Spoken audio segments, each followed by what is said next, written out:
ਸ੍ਰੀ ਗੁਰ ਸ਼ਬਦ ਕਮਾਏ ਜਿਨ ਜੀਤੇ ਪੰਚ ਵਿਕਾਰ। ਤਿਨ ਸੰਤਨ ਕਉ ਬੰਦਨਾ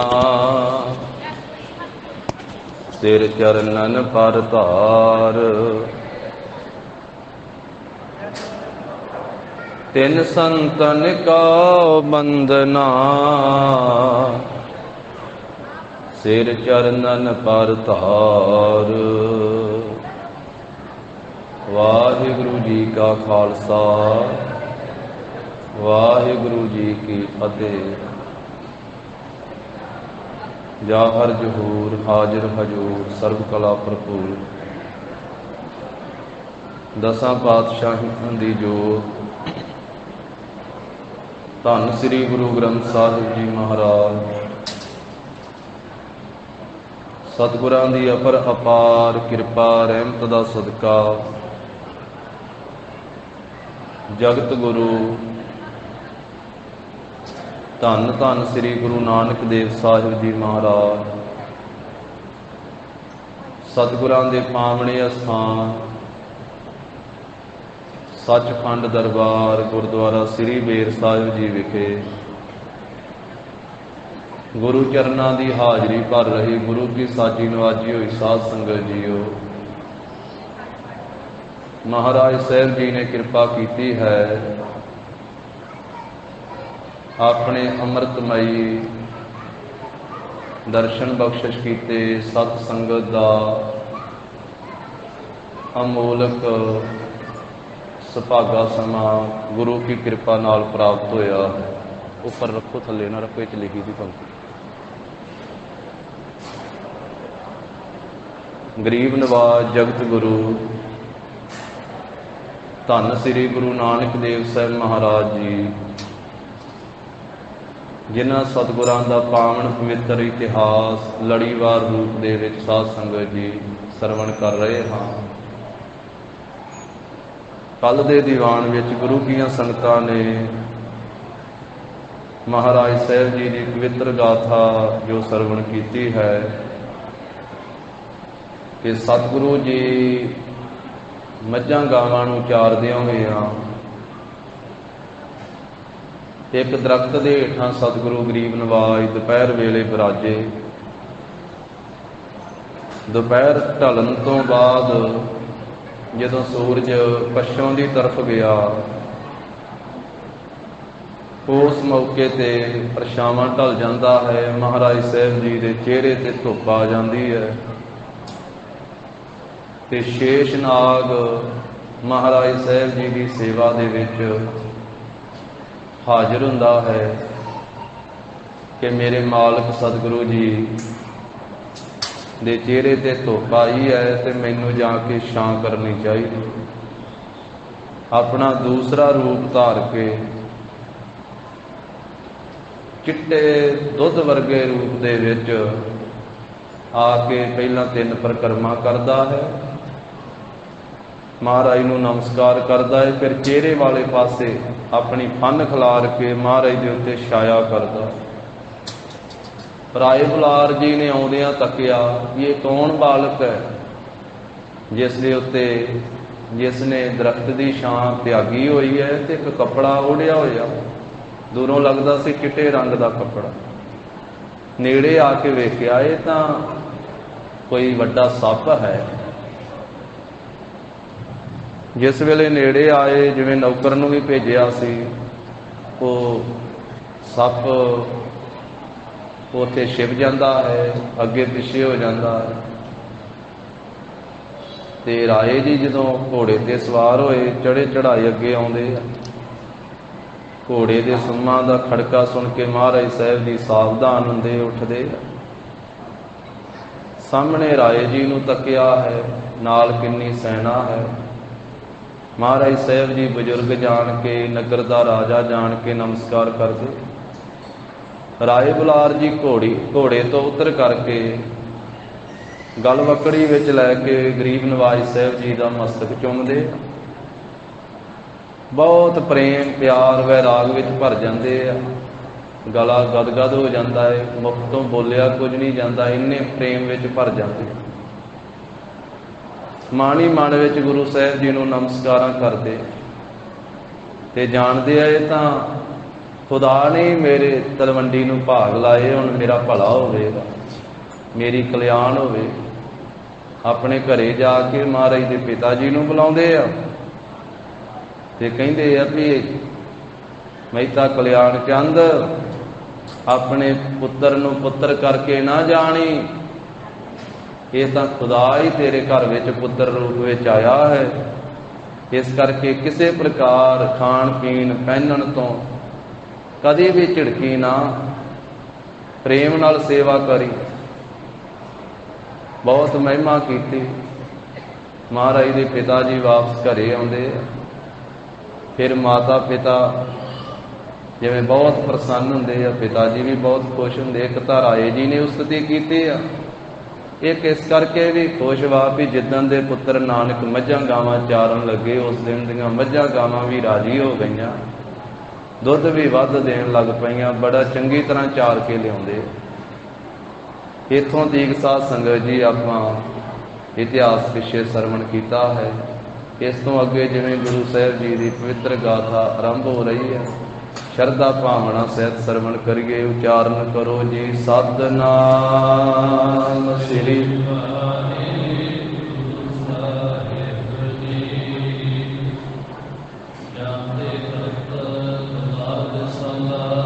पिता जी इस करके बहुत खुश होए आ ते अपने पुत्र श्री नानक जी नूं बड़ा प्यार करते दुलारदे हन।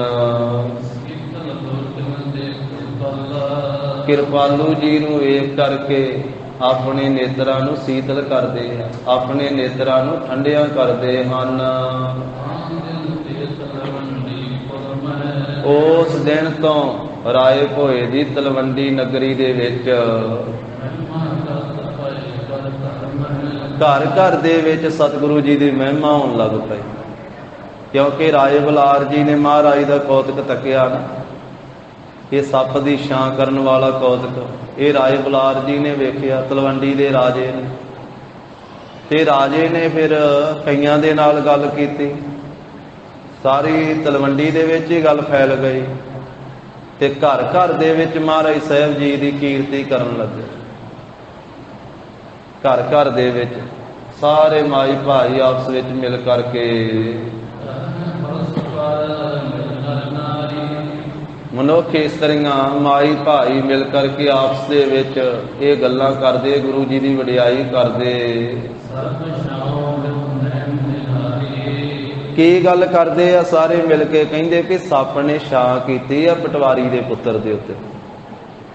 बाबा कालू जी दे पुत्र दे चेहरे दे उत्ते एक वड्डे चिट्टे रंग दे सप ने छां कीती आ ते अपने नगरी दे राए जी ने अपने अखां नाल वेखिया। राए बलार जी ने आप तकिया है, ये श्री नानक जी ये कोई अवतारी हन, ये अवतार आए हुए हैं। राए जी ने अपने नेत्रां नाल तकिया है, सप ने छां कीती सी। ते राए जी ने फिर एक कौतक वेख के बहुत आदर करके अपने कंठ नाल भी लाया श्री नानक जी ने, घुट के गल वकड़ी विच लिया, बहुत प्यार किया। अपने घर दे विच आके राए बलार जी ने अपने मुख तो श्री नानक जी का बहुत जस किया। राए भोए दी तलवंडी दे माई भाई ये गल कहिंदे आ कि बाबे कालू जी का पुत्र तां कोई कलावान है, कोई शक्तिवान है, पर ये कौन जाने भी किन्ना कि शक्तिवान है। सारियां शक्तियां दा ही मालक है, जिन्हां दियां शक्तियां जिन्हां दियां कला गिणियां ही नहीं जा सकदियां, कोई गिणती दियां कला नहीं महाराज दे कोले। अनंत कला हुए ठाकुर चढ़िया, बेअंत कला दे मालक हो करके महाराज आया। सारियां शक्तियां दे मालक, सारियां कलावां दे मालक, ਤੇ ਸਾਰੇ ਇਸ ਤਰ੍ਹਾਂ ਮਹਿਮਾ ਕਰਦੇ ਆ ਕਿ ਮਹਿਤਾ ਕਲਿਆਣ ਚੰਦ ਜੀ ਦਾ ਪੁੱਤਰ ਕੋਈ ਕਲਾਵਾਨ ਹੈ। ਪ੍ਰਗਟ ਨਹੀਂ ਹੋ ਰਹੇ ਆਪਣ ਪਾਉ ਗੋਈ, ਆਪਣੇ ਆਪ ਨੂੰ ਉਹਨਾਂ ਨੇ ਛੁਪਾ ਕੇ ਰੱਖਿਆ ਹੋਇਆ ਹੈ। ਇਸ ਤਰੀਕੇ ਦੇ ਨਾਲ ਮੱਝਾਂ ਗਾਵਾਂ ਚਾਰਦਿਆਂ ਇਹ ਚੇਤ ਅਤੇ ਵੈਸਾਖ 2 ਮਹੀਨੇ ਦੀ ਜਿਹੜੀ ਰੁੱਤ ਹੈ ਨਾ, ਬਸੰਤ ਦੀ ਰੁੱਤ, ਇਹ ਬਸੰਤ ਦੀ ਰੁੱਤ ਇਸ ਤਰ੍ਹਾਂ ਬੀਤੀ।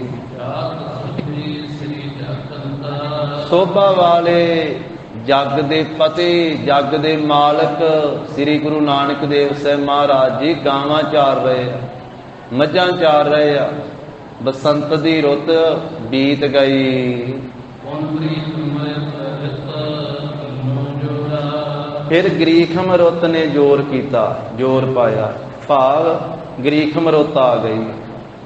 ਤੇ ਗਰੀਖਮ ਰੁੱਤ ਕਹਿੰਦੇ ਸਾਧ ਸੰਗਤ ਜੀ ਗਰਮੀ ਦੀ ਰੁੱਤ, ਜਿਹੜੀ ਰੁੱਤ ਥੋੜੇ ਦਿਨ ਪਹਿਲਾਂ ਲੰਘੀ ਹੈ, ਇਹਨੂੰ ਗਰੀਖਮ ਰੁੱਤ ਆਖਿਆ।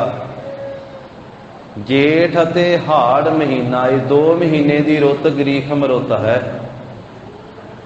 ਚੇਤ ਤੇ ਵੈਸਾਖ ਇਹ ਬਸੰਤ ਰੁੱਤ ਹੈ। ਜੇਠ ਅਤੇ ਅਸਾੜ, ਆਮ ਜਿਹਨੂੰ ਆਪਾਂ ਹਾੜ ਕਹਿੰਦੇ, ਜੇਠ ਅਤੇ ਹਾੜ ਮਹੀਨਾ, ਇਹ 2 ਮਹੀਨਿਆਂ ਦੀ ਗਰੀਖਮ ਰੁੱਤ ਹੈ। ਗਰੀਖਮ ਭਾਵ ਅੱਤ ਦੀ ਗਰਮੀ ਦੀ ਰੁੱਤ। ਇਹ ਗਰੀਖਮ ਰੁੱਤ ਹੁਣ ਗਰਮੀ ਦੀ ਰੁੱਤ ਆ ਗਈ ਹੈ। ਜੇਠ ਹਾੜ ਮਹੀਨੇ ਦੀ ਰੁੱਤ ਆ ਗਈ, ਇਸਨੇ ਜ਼ੋਰ ਪਾਇਆ ਹੈ। 4 ਚਫੇਰੇ ਅਤਸ਼ੈ ਕਰਕੇ ਤਪਸ਼ ਪੈਦਾ ਹੋ ਗਈ ਹੈ, ਸਾਰਾ ਕੁਝ ਹੀ ਤਪ ਗਿਆ। ਵੇਖੋ ਜੇਠ ਹਾੜ ਮਹੀਨੇ ਦੇ ਵਿੱਚ ਸਭ ਕੁਝ ਹੀ ਤਪ ਜਾਂਦਾ। ਕੱਪੜੇ ਪਾਓ, ਬਸਤਰ ਪਾਓ ਤੇ ਉਹ ਵੀ ਇਸ ਤਰ੍ਹਾਂ ਲੱਗਦੇ ਆ ਵੀ ਜਿਵੇਂ ਅੱਗ ਚੋਂ ਕੱਢੇ ਹੁੰਦੇ ਆ। ਧਰਤੀ ਤੇ ਪੈਰ ਰੱਖੋ ਤੇ ਧਰਤੀ ਵੀ ਇੰਜ ਤਪਦੀ ਹੈ ਜਿਵੇਂ ਅੱਗ ਮੱਚਦੀ ਹੁੰਦੀ। ਸੜਕ ਤੇ ਤੁਰੋ, ਨੰਗੇ ਪੈਰੀ ਤੇ ਸੜਕ ਤੇ ਤੁਰਿਆ ਹੀ ਨਹੀਂ ਜਾਂਦਾ ਇਸ ਗਰੀਖਮ ਰੁੱਤ ਦੇ ਵਿੱਚ। ਜੇਠ ਹਾੜ ਮਹੀਨੇ ਦੀ ਰੁੱਤ ਦੇ ਵਿੱਚ ਸੜਕ ਵੀ ਤਪੀ ਪਈ ਹੈ, ਧਰਤੀ ਤਪੀ ਪਈ ਹੈ, ਕੰਧਾਂ ਕੋਲੇ ਤਪੇ ਪਏ ਹਨ, ਬਲਕਿ ਹਰ ਇੱਕ ਵਸਤੂ ਤਪੀ ਪਈ, ਸਭ ਕੁਝ ਹੀ ਤਪਿਆ ਹੋਇਆ। 4 ਚਫੇਰੇ ਅਤਸ਼ੈ ਕਰਕੇ ਕਹਿੰਦੇ ਗਰਮੀ ਆ ਗਈ ਹੈ, ਬਹੁਤ ਹੀ ਤਪਸ਼ ਪੈਦਾ ਹੋ ਗਈ ਹੈ। ਗਰੀਖਮ ਰੁੱਤ ਨੇ ਆਪਣਾ ਜ਼ੋਰ ਕੀਤਾ ਹੈ। ਕਿਵੇਂ ਕਹਿੰਦੇ ਗਰਮੀ 4 ਚਫੇਰੇ ਪੈਦਾ ਹੋ ਰਹੀ ਹੈ, ਕਿਵੇਂ ਧਰਤੀ ਤੇ ਸਾਰਾ ਕੁਝ ਤਪ ਰਿਹਾ ਹੈ, ਜਿਵੇਂ ਈਰਖਾ ਧਾਰਨ ਕਰਨ ਵਾਲੇ ਦਾ ਹਿਰਦਾ ਤਪਦਾ ਹੈ। ਕੈਸੀ ਇਹ ਜ਼ਿਕਰ ਕੀਤਾ ਭਾਈ ਸਾਹਿਬ ਜੀ ਨੇ, ਕੈਸਾ ਕਹਿੰਦੇ ਵੀ ਇਸ ਤਰ੍ਹਾਂ 4 ਚਫੇਰੇ ਗਰੀਖਮ ਰੁੱਤ ਤਪਦੀ ਹੈ ਅਤਸ਼ੈ ਕਰਕੇ, ਜਿਵੇਂ ਈਰਖਾ ਵਾਲੇ ਦਾ ਹਿਰਦਾ ਸੜਦਾ, ਜਿਵੇਂ ਈਰਖਾ ਵਾਲੇ ਦਾ ਹਿਰਦਾ ਤਪਦਾ। ਕਿਉਂਕਿ ਈਰਖਾ ਪੈਦਾ ਹੋ ਜਾਵੇ ਤੇ ਫਿਰ ਸਾਧ ਸੰਗਤ ਜੀ ਹਿਰਦਾ ਤਪਣ ਲੱਗ ਪੈਂਦਾ। ਤੇ ਈਰਖਾ ਕਿੱਥੇ ਪੈਦਾ ਹੁੰਦੀ ਹੈ? ਜਿੱਥੇ ਬਰਾਬਰਤਾ ਹੋਵੇ, ਬਰਾਬਰਤਾ ਵੇਲੇ ਈਰਖਾ ਪੈਦਾ ਹੁੰਦੀ ਹੈ। ਤੋ ਇਸ ਤਰੀਕੇ ਦੇ ਨਾਲ ਈਰਖਾ ਵਾਲੇ ਦਾ ਜਿਵੇਂ ਹਿਰਦਾ ਤਪਦਾ ਹੈ, ਇਸ ਤਰ੍ਹਾਂ ਕਹਿੰਦੇ ਵੀ ਗਰਮੀ ਗਰੀਖਮ ਦੀ ਰੁੱਤ 4 ਚਫੇਰੇ ਤਪ ਰਹੀ। ਫਿਰ ਇਹ ਜਿਹੜੀ ਈਰਖਾ ਹਿਰਦੇ ਨੂੰ ਤਪਾਉਂਦੀ ਹੈ, ਇਹ ਦੂਰ ਕਿਵੇਂ ਹੋਵੇ? ਈਰਖਾ ਕਿਵੇਂ ਮਿਟੇ? ਤੇ ਸਤਿਗੁਰੂ ਕਹਿੰਦੇ ਭਾਈ ਇਹ ਤਪਾਉਣ ਵਾਲੀ ਤਾਤ ਗੁਰੂ ਕੀ ਸੰਗਤ ਕੀਤਿਆਂ ਮਿਟਦੀ ਹੈ, ਈਰਖਾ ਤਾਂ ਦੂਰ ਹੁੰਦੀ ਹੈ। ਜੇ ਮਹਾਰਾਜ ਸਾਹਿਬ ਦੇ ਚਰਨਾਂ ਵਿੱਚ ਆ ਕੇ ਅਰਦਾਸ ਬੇਨਤੀ ਕਰੀਏ, ਭਾਵਨਾ ਦੇ ਨਾਲ ਗੁਰੂ ਕੇ ਚਰਨਾਂ 'ਚ ਬੈਠੀਏ, ਸੰਗਤ ਵਿੱਚ ਬੈਠੀਏ, ਤੇ ਫਿਰ ਈਰਖਾ ਦੂਰ ਹੁੰਦੀ ਹੈ। ਬਿਸਰ ਗਈ ਸਭ ਤਾਤ ਪਰਾਈ, ਜਬ ਤੇ ਸਾਧ ਸੰਗਤ ਮੋਹਿ ਪਾਈ, ਨਾ ਕੋ ਬੈਰੀ ਨਹੀਂ ਬਿਗਾਨਾ, ਸਗਲ ਸੰਗ ਹਮ ਕਉ ਬਣ ਆਈ। ਇੱਥੇ ਭਾਈ ਸਾਹਿਬ ਜੀ ਐਸੇ ਅਲੰਕਾਰ ਦੁਆਰਾ ਕਥਨ ਕਰਦੇ ਆ, ਕਹਿੰਦੇ ਵੀ 4 ਚਫੇਰੇ ਗਰੀਖਮ ਰੁੱਤ ਨੇ ਸਾਰਾ ਕੁਝ ਹੀ ਤਪਾਇਆ ਹੋਇਆ, ਜਿਵੇਂ ਈਰਖਾ ਵਾਲੇ ਦਾ ਹਿਰਦਾ ਤਪਦਾ ਹੈ। ਇਸੇ ਤਰ੍ਹਾਂ ਸਾਰੀ ਭੂਮੀ ਸਾਰੀ ਧਰਤੀ ਤਪ ਗਈ ਹੈ। ਬੜੇ ਜ਼ੋਰ ਦੇ ਨਾਲ ਹਵਾ ਵਗਦੀ ਹੈ, ਪਰ ਉਹ ਵੀ ਤੱਤੀ ਹਵਾ, ਤੱਤੀਆਂ ਲੋਆਂ ਹੀ ਚੱਲਦੀਆਂ। ਹਵਾ ਵਗਦੀ ਤਾਂ ਹੈ ਬਹੁਤ ਜ਼ੋਰ ਦੇ ਨਾਲ, ਪਰ ਤਪਸ਼ ਦੇ ਨਾਲ ਭਰੀ ਹੋਈ ਹਵਾ ਵੀ ਜਾਣੋ ਵੀ ਜਿਵੇਂ ਉਹ ਵੀ ਉਹਦੇ ਵਿੱਚ ਵੀ ਅੱਗ ਮੱਚਦੀ ਹੁੰਦੀ ਹੈ। ਆ ਪਿਛਲੀ ਰੁੱਤ ਲੰਘੀ ਹੈ, ਜੇ ਕਿਤੇ ਮੋਟਰਸਾਈਕਲ ਦੇ ਉੱਤੇ ਆ ਜੇਠ ਹਾੜ ਮਹੀਨੇ ਦੇ ਵਿੱਚ 40-50 ਕਿਲੋਮੀਟਰ ਦਾ ਸਫ਼ਰ ਕਰਨਾ ਜੇ ਕਿਸੇ ਨੇ ਕੀਤਾ ਇਸ ਸਮੇਂ ਤਾਂ ਉਹਨੂੰ ਪਤਾ ਹੀ ਹੈ ਜੇਠ ਹਾੜ ਮਹੀਨੇ ਦੇ ਵਿੱਚ ਸੜਕ ਦੇ ਉੱਤੇ ਕਿਵੇਂ ਸਾਧ ਸੰਗਤ ਜੀ ਤੱਤੀ ਲੋ ਜਿਹੜੀ ਉਹ ਅਗਲੇ ਪਾਸਿਓਂ ਇਸ ਤਰ੍ਹਾਂ ਵੱਜਦੀ ਹੁੰਦੀ ਹੈ ਜਿਵੇਂ ਅੱਗ ਹੀ ਨਿਰੀ ਅਗਲੇ ਪਾਸਿਓਂ ਡਿੱਗ ਰਹੀ ਹੈ, ਅੱਗ ਮੱਚ ਰਹੀ ਹੈ। ਜਿੱਥੇ ਕਿਤੇ ਸੜਕ ਦੇ ਉੱਤੇ ਕੋਈ ਦਰਖਤ ਹੈ ਉੱਥੇ ਥੋੜੀ ਜਿਹੀ ਸ਼ਾਂਤੀ, ਥੋੜੀ ਜਿਹੀ ਠੰਡ ਹੁੰਦੀ ਹੈ, ਤੇ ਜਿੱਥੇ ਕੋਈ ਦਰਖਤ ਨਹੀਂ ਹੈ ਸੜਕ ਦੇ ਉੱਤੇ ਉੱਥੇ ਤਾਂ ਤੱਤੀ ਹਵਾ ਜਿਹੜੀ ਉਹ ਚਿਹਰੇ ਨੂੰ ਤੇ ਸਰੀਰ ਨੂੰ ਸਾੜਦੀ। ਔਰ ਇਹ ਰੁੱਖ ਵੀ ਸਾਧ ਸੰਗਤ ਜੀ ਅਨਮੋਲ ਦਾਤ ਹੀ ਹੈ ਪਰਮੇਸ਼ਰ ਵਾਹਿਗੁਰੂ ਜੀ ਦੀ ਕੁਦਰਤ ਦੇ ਵਿੱਚ। ਆਹ ਹੁਣ ਜਿਹੜੀ ਰੁੱਤ ਚੱਲ ਰਹੀ ਹੈ ਇਸ ਰੁੱਤ ਵਿੱਚ ਰੁੱਖ ਲਾਏ ਜਾ ਰਹੇ ਆ, ਤੇ ਵੱਧ ਤੋਂ ਵੱਧ ਲਾਉਣੇ ਚਾਹੀਦੇ ਰੁੱਖ ਆਪਣੇ ਇਲਾਕੇ ਦੇ ਵਿੱਚ।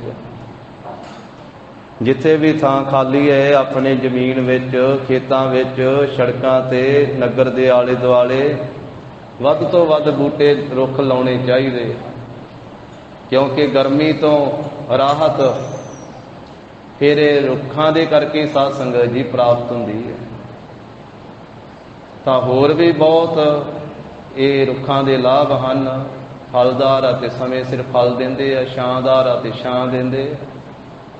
ਤੋ ਇਸ ਕਰਕੇ ਬਹੁਤ ਜਿਹੜੇ ਸਮਾਜ ਸੇਵਕ ਹਨ ਉਹ ਸੇਵਾ ਕਰ ਵੀ ਰਹੇ ਆ, ਥਾਂ ਥਾਂ ਤੇ ਬੂਟੇ ਲਾ ਰਹੇ ਆ, ਤੇ ਹਰ ਇੱਕ ਨੂੰ ਹੀ ਲਾਉਣੇ ਚਾਹੀਦੇ।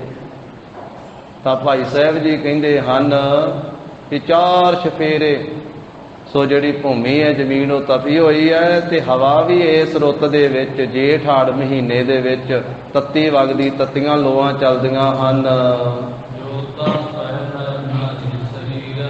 ਜੋ ਤੱਤੀ ਹਵਾ, ਤੱਤੀ ਲੋ ਗ੍ਰੀਖਮ ਰੁੱਤ ਦੇ ਵਿੱਚ ਵਗਦੀ ਹੈ ਉਹ ਸਭ ਮਰਦਾਂ ਇਸਤਰੀਆਂ ਦੇ ਸਰੀਰਾਂ ਨੂੰ ਤਪਾ ਰਹੀ ਹੈ। ਕਿਵੇਂ ਤਪਾ ਰਹੀ ਹੈ? ਕਹਿੰਦੇ ਜਿਵੇਂ ਮੂਰਖ ਬੰਦਾ ਖੋਟੇ ਬਚਨ ਬੋਲਦਾ ਹੈ ਤੇ ਦੂਸਰੇ ਦਾ ਹਿਰਦਾ ਤਪਾ ਦਿੰਦਾ ਹੈ। ਵੇਖੋ ਬੋਲਾਂ ਦੇ ਵਿੱਚ ਵੀ, ਬੋਲਣ ਦੇ ਨਾਲ ਵੀ ਕੀ ਕੁਝ ਵਾਪਰ ਜਾਂਦਾ ਹੈ ਕਿ ਜੇ ਮੂਰਖਤਾਈ ਦੇ ਬੋਲ ਬੋਲੇ ਜਾਣ, ਖੋਟੇ ਬੋਲ ਬੋਲੇ ਜਾਣ ਤੇ ਦੂਸਰੇ ਦਾ ਹਿਰਦਾ ਹੀ ਤਪ ਜਾਂਦਾ ਹੈ,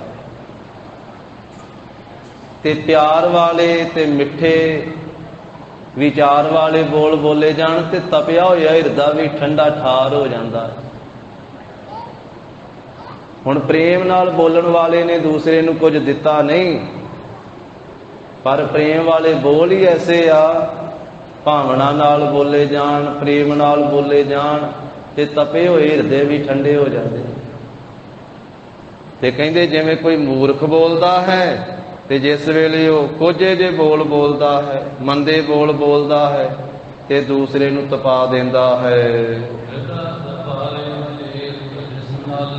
ਉਹ ਗੁੱਸੇ ਨਾਲ ਬੋਲ ਬੋਲੇ ਹੋਏ ਮੂਰਖ ਦੇ ਦੂਸਰੇ ਦੇ ਅੰਦਰ ਵੀ ਗੁੱਸਾ ਪੈਦਾ ਕਰਦੇ ਆ ਤੇ ਦੂਸਰੇ ਦਾ ਵੀ ਹਿਰਦਾ ਤਪਾ ਦਿੰਦੇ, ਹਿਰਦਾ ਸਾੜ ਦਿੰਦੇ। ਜਿਵੇਂ ਇਹ ਬੋਲ ਹਿਰਦਾ ਤਪਾਉਂਦੇ ਆ, ਇਸ ਤਰ੍ਹਾਂ ਕਹਿੰਦੇ 4 ਚੁਫੇਰੇ ਜਿਹੜੀ ਇਹ ਗਰਮੀ ਦੀ ਰੁੱਤ ਗ੍ਰੀਖਮ ਰੁੱਤ ਹੈ ਨਾ, ਜੇਠ ਹਾੜ ਮਹੀਨੇ ਦੀ, ਉਹ ਤਪੀ ਹੋਈ ਹੈ। ਮਾਰਤੰਡ ਕਹਿੰਦੇ ਸੂਰਜ ਨੂੰ, ਚੰਡ ਕਹਿੰਦੇ ਹਨ ਉਹਦੀਆਂ ਕਿਰਨਾਂ ਜਿਹੜੀਆਂ ਚੰਡ ਤਿੱਖੀਆਂ, ਮਰੀਚਾ ਕਹੀਏ ਕਿਰਨਾਂ, ਸੂਰਜ ਦੀਆਂ ਤਿੱਖੀਆਂ ਕਿਰਨਾਂ ਪੈਂਦੀਆਂ ਹਨ ਇਹ ਜੇਠ ਹਾੜ ਮਹੀਨੇ ਦੇ ਵਿੱਚ।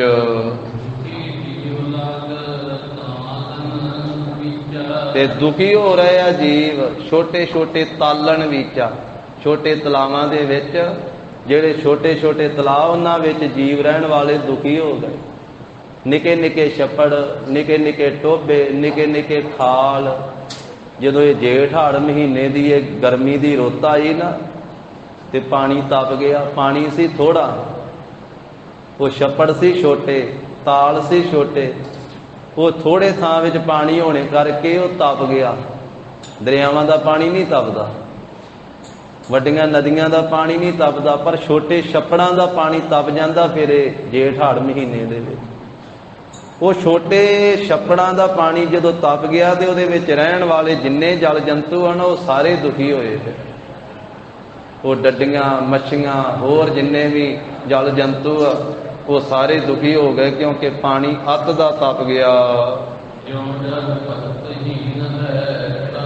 ਕਹਿੰਦੇ ਵੀ ਇਸ ਤਰ੍ਹਾਂ ਉਹ ਜੀਵ ਦੁਖੀ ਹੋ ਗਏ ਇਸ ਰੁੱਤ ਦੇ ਵਿੱਚ, ਗਰਮੀ ਦੀ ਰੁੱਤ ਵਿੱਚ, ਜਿਵੇਂ ਜੱਗ ਦੇ ਵਿੱਚ ਭਗਤੀ ਤੋਂ ਹੀਣਾ ਪ੍ਰਾਣੀ ਦੁਖੀ ਹੁੰਦਾ।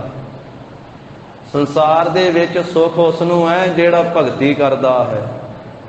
ਭਗਤੀ ਤੋਂ ਹੀਣਾ ਮਨੁੱਖ ਦੁਖੀ ਰਹਿੰਦਾ ਹੈ, ਭਾਵੇਂ ਉਹਦੇ ਕੋਲੇ ਜਿੰਨੀ ਮਰਜ਼ੀ ਦੌਲਤ ਹੋਵੇ। ਦੌਲਤ ਰੁਪਈਏ ਕਿਸੇ ਨੂੰ ਸੁਖੀ ਨਹੀਂ ਕਰ ਸਕਦੇ। ਜੇ ਰੁਪਈਏ ਸੁਖੀ ਕਰਦੇ ਹੋਣ ਤੇ ਰਾਜੇ ਸ਼ਾਂਤੀ ਦੇ ਸਹਿਤ ਹੋਣ। ਰਾਜਿਆਂ ਨੂੰ ਤੇ ਜ਼ਿਆਦਾ ਭਟਕਣਾ ਹੈ, ਜ਼ਿਆਦਾ ਚਿੰਤਾ ਹੈ। ਮਹਾਰਾਜ ਨੇ ਬਾਣੀ ਵਿੱਚ ਕਹਿ ਦਿੱਤਾ ਵੀ ਭਾਵੇਂ ਕੋਈ ਸਾਰੀ ਸ੍ਰਿਸ਼ਟੀ ਦਾ ਰਾਜਾ ਕਿਉਂ ਨਾ ਹੋਵੇ, ਜੇ ਨਾਮ ਤੋਂ ਵਿਸ਼ੁੰਨਾ ਹੈ, ਭਗਤੀ ਤੋਂ ਹੀਣਾ ਹੈ, ਤੇ ਉਹ ਵੀ ਦੁਖੀ ਹੁੰਦਾ ਹੈ। ਪਦਾਰਥਾਂ ਨੂੰ ਵੇਖ ਕੇ ਤੇ ਸਾਜੋ ਸਮਾਨ ਨੂੰ ਵੇਖ ਕੇ ਸੁਖੀ ਨਾ ਮੰਨੋ।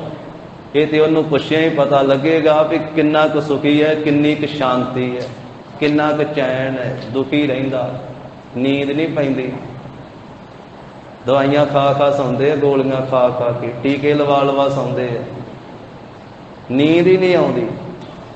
ਤੇ ਜਿਹੜਾ ਇਕੱਲਾ ਤੁਰਿਆ ਫਿਰਦਾ ਉਹ ਆਰਾਮ ਦੇ ਨਾਲ ਜਿੱਥੇ ਜੀ ਕਰਦਾ ਉੱਥੇ ਪਰਨਾ ਵਿਛਾ ਕੇ ਸੌਂ ਜਾਂਦਾ।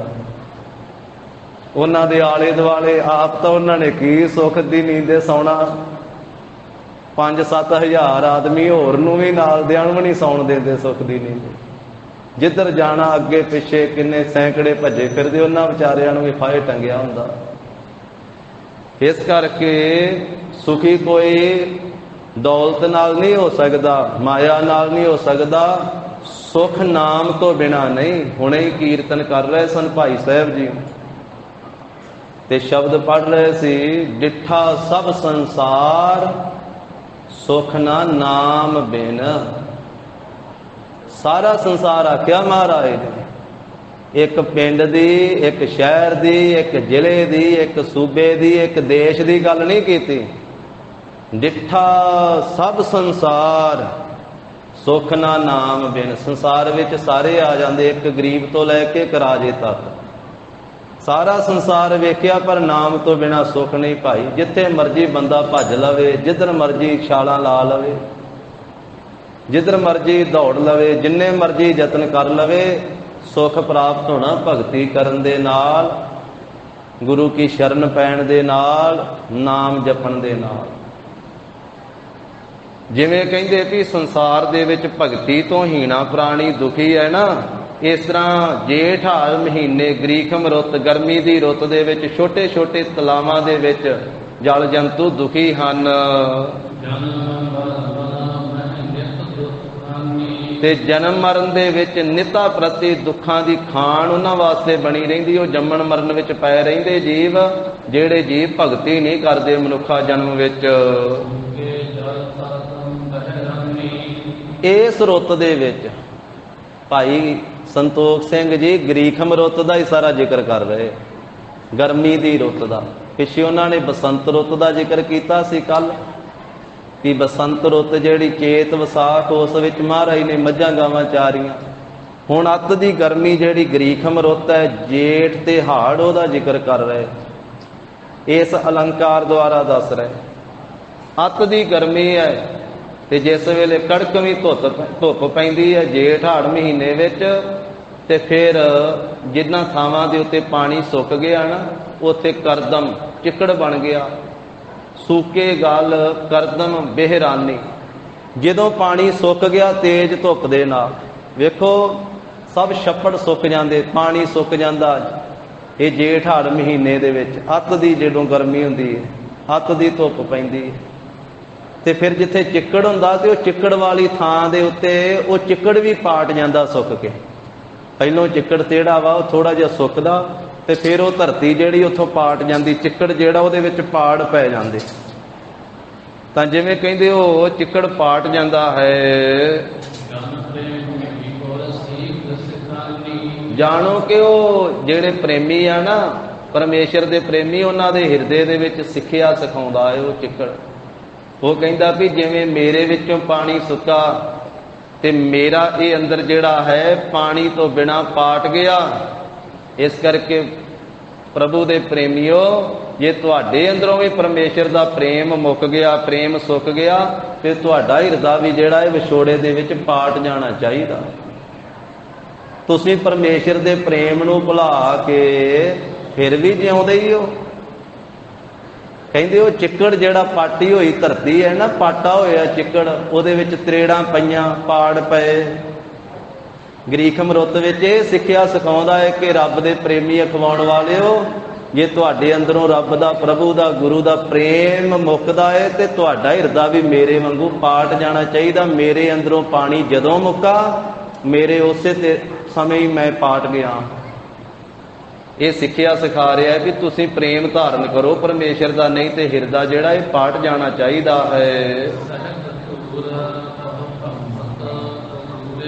ਤਾਂ ਉਸ ਵੇਲੇ ਕਹਿੰਦੇ ਧੂੜ ਬੜੀ ਉੱਡਦੀ ਹੈ ਤੇ ਵਾਵਰੋਲੇ ਜਿਹੜੇ ਉਹ ਭਰਮਦੇ ਫਿਰਦੇ ਹਨ। ਇਹ ਜੇਠ ਹਾੜ ਮਹੀਨੇ ਦੀ ਰੁੱਤ ਦੇ ਵਿੱਚ ਧੂੜ ਉੱਡਦੀ ਹੈ ਤੇ ਫਿਰ ਵਾਵਰੋਲੇ ਜਿਹੜੇ ਉਹ ਧੂੜ ਨੂੰ ਉਡਾਉਂਦੇ ਘੁਮਾਉਂਦੇ ਫਿਰਦੇ ਹਨ। ਕਹਿੰਦੇ ਜਿਵੇਂ ਮਨੁੱਖ ਦੀ ਮੱਤ ਭਟਕਣਾ ਵਿੱਚ ਪੈ ਕੇ ਭਰਮਦੀ ਹੈ, ਘੁੰਮਦੀ ਹੈ, ਬਿਨਾਂ ਗੁਰ ਪੂਰੇ, ਬਿਨਾਂ ਪੂਰੇ ਗੁਰੂ ਤੋਂ। ਜਿੰਨਾ ਚਿਰ ਮਨੁੱਖ ਨੂੰ ਪੂਰਾ ਗੁਰੂ ਨਹੀਂ ਮਿਲਦਾ ਤੇ ਮਨੁੱਖ ਦੀ ਮੱਤ ਜਿਹੜੀ ਹੈ ਇਸ ਤਰ੍ਹਾਂ ਭਟਕਦੀ ਹੈ ਜਿਵੇਂ ਜੇਠ ਹਾੜ ਮਹੀਨੇ ਦੇ ਵਿੱਚ ਵਾਵਰੋਲੇ ਭਟਕਦੇ ਆ। ਵਾਵਰੋਲੇ ਦੇ ਵਿੱਚ ਮਿੱਟੀ, ਘਟਾ, ਕੱਖ, ਕਾਣ ਜੋ ਵਿੱਚ ਆ ਜਾਵੇ ਤੇ ਉਹ ਘੁਮਾਈ ਜਾਂਦਾ ਨਾ। ਫਿਰ ਕਈ ਤੇ ਵਾਵਰੋਲੇ ਬੜੇ ਵੱਡੇ ਵੱਡੇ ਆਉਂਦੇ ਆ। ਖੇਤਾਂ ਦੇ ਵਿੱਚ ਭਰੀਆਂ ਹੁੰਦੀਆਂ ਨਾ, ਭਰੀਆਂ, ਤੇ ਭਰੀਆਂ ਵੀ ਚੁੱਕ ਚੁੱਕ ਕੇ ਇੱਕ ਕਿੱਲੇ 'ਚੋਂ ਦੂਜੇ 'ਚ ਸੁੱਟ ਦਿੰਦੇ, ਇੱਕ ਖੇਤ 'ਚੋਂ ਚੁੱਕ ਕੇ ਦੂਸਰੇ ਦੇ ਵਿੱਚ। ਇਸ ਤਰ੍ਹਾਂ ਦੇ ਵਾਵਰੋਲੇ। ਕਹਿੰਦੇ ਜਿਵੇਂ ਉਹ ਵਾਵਰੋਲੇ ਜੇ ਘੱਟੇ ਮਿੱਟੀ ਨੂੰ ਘੁਮਾਈ ਫਿਰਦੇ ਆ ਨਾ, ਜਿਵੇਂ ਪੂਰੇ ਗੁਰੂ ਦੀ ਸਿੱਖਿਆ ਤੋਂ ਬਿਨਾਂ ਬੰਦੇ ਦੀ ਮੱਤ ਘੁੰਮਦੀ ਫਿਰਦੀ ਹੈ। ਘੁੰਮਦੀ ਫਿਰਦੀ ਨਾ, ਕਦੀ ਕਿਸੇ ਕੋਲੇ ਚਲੇ ਜਾਂਦਾ, ਕਦੀ ਕਿਸੇ ਕੋਲੇ ਚਲੇ ਜਾਂਦਾ। ਕੋਈ ਹੰਨੇ ਦੀ, ਕੋਈ ਬੰਨੇ ਦੀ, ਕੋਈ ਪਹਾੜਾਂ ਵਾਲੇ ਰੰਨੇ ਦੀ, ਕੋਈ ਢੋਲ ਢਮੱਕਾ ਸਰਵਰ ਦਾ, ਕੋਈ ਕਿਸੇ ਦਾ ਢੋਲ ਖੜਕਾਉਂਦਾ, ਕੋਈ ਕਿਸੇ ਪਾਸੇ ਜਾਂਦਾ, ਕੋਈ ਕਿਸੇ ਪਾਸੇ ਜਾਂਦਾ। ਕਿਉਂਕਿ ਮੱਤ ਖਲੋਂਦੀ ਨਹੀਂ ਇੱਕ ਥਾਂ ਤੇ। ਕਿਉਂ ਨਹੀਂ ਖਲੋਂਦੀ? ਕਿਉਂਕਿ ਪੂਰਾ ਗੁਰੂ ਨਹੀਂ ਮਿਲਿਆ, ਪੂਰੇ ਗੁਰੂ ਦੀ ਮੱਤ ਨਹੀਂ ਮਿਲੀ, ਪੂਰੇ ਗੁਰੂ ਦੀ ਸਿੱਖਿਆ ਨਹੀਂ ਮਿਲੀ। ਪੂਰੇ ਗੁਰੂ ਦੀ ਜਿੱਦਣ ਸਿੱਖਿਆ ਹਿਰਦੇ ਵਿੱਚ ਵਸ ਗਈ, ਉਸੇ ਦਿਨ ਹੀ ਮੱਤ ਟਿਕ ਗਈ। ਫਿਰ ਮੱਤ ਭਟਕੇਗੀ ਨਹੀਂ, ਫਿਰ ਥਾਂ ਥਾਂ ਤੇ ਨਹੀਂ ਜਾਵੇਗੀ। ਫਿਰ ਤਾਂ ਇੱਕੇ ਦਰ ਦੇ ਉੱਤੇ ਹੀ ਆਸ ਹੋਵੇਗੀ। ਘਰ ਜੀਅਰੇ ਇੱਕ ਟੇਕ ਤੋਂ ਲਾਹੇ ਬਿਡਾਨੀ ਆਸ, ਨਾਨਕ ਨਾਮ ਧਿਆਈਐ ਕਾਰਜ ਆਵੈ ਰਾਸ। ਜਿੱਦਣ ਪੂਰਾ ਗੁਰੂ ਮਿਲ ਗਿਆ, ਪੂਰੇ ਗੁਰੂ ਦੀ ਸਿੱਖਿਆ ਪ੍ਰਾਪਤ ਹੋ ਗਈ, ਫਿਰ ਤਾਂ ਇੰਜ ਬੇਨਤੀ ਕਰੇਗਾ ਕਿ ਮਹਾਰਾਜ ਸਗਲ ਦੁਆਰ ਕੋ ਛਾੜ ਕੈ ਗਹਿਓ ਤੁਹਾਰੋ ਦੁਆਰ, ਬਾਹੇ ਗਹੇ ਕੀ ਲਾਜ ਅਸ ਗੋਬਿੰਦ ਦਾਸ ਤੁਹਾਰ। ਕਹਿੰਦੇ ਇਸ ਤਰ੍ਹਾਂ ਜਿਹੜੇ ਉਹ ਵਾਵਰੋਲੇ ਜੇ ਆ, ਭਗੂਰੇ ਆ, ਉਹ ਭਟਕਦੇ ਫਿਰਦੇ ਧੂੜ ਦੇ ਸਹਿਤ, ਘੱਟੇ ਦੇ ਸਹਿਤ, ਜਿਵੇਂ ਪੂਰੇ ਗੁਰੂ ਤੋਂ ਬਿਨਾਂ ਇਨਸਾਨ ਦੀ ਮੱਤ ਭਟਕਦੀ ਹੈ। ਹਿਰਨ ਪਿਆਸੇ ਹੋਏ ਇਸ ਰੁੱਤ ਦੇ ਵਿੱਚ, ਗਰਮੀ ਦੀ ਬਹੁਤੀ ਡਾਢੀ ਰੁੱਤ ਦੇ ਵਿੱਚ, ਉਹ ਪਾਣੀ ਲੱਭਦੇ ਫਿਰਦੇ। ਮਿਰਗਾਂ ਨੂੰ ਪਾਣੀ ਦੀ ਪਿਆਸ ਲੱਗੀ ਹੈ ਤੇ ਉਹ ਦੌੜਦੇ ਫਿਰਦੇ ਆ, ਮ੍ਰਿਗ ਤ੍ਰਿਸ਼ਨਾ। ਤੇ ਉਹਨਾਂ ਨੂੰ ਨਾ ਝੌਲਾ ਜਿਹਾ ਪੈਂਦਾ ਹੈ ਹਿਰਨਾਂ ਨੂੰ।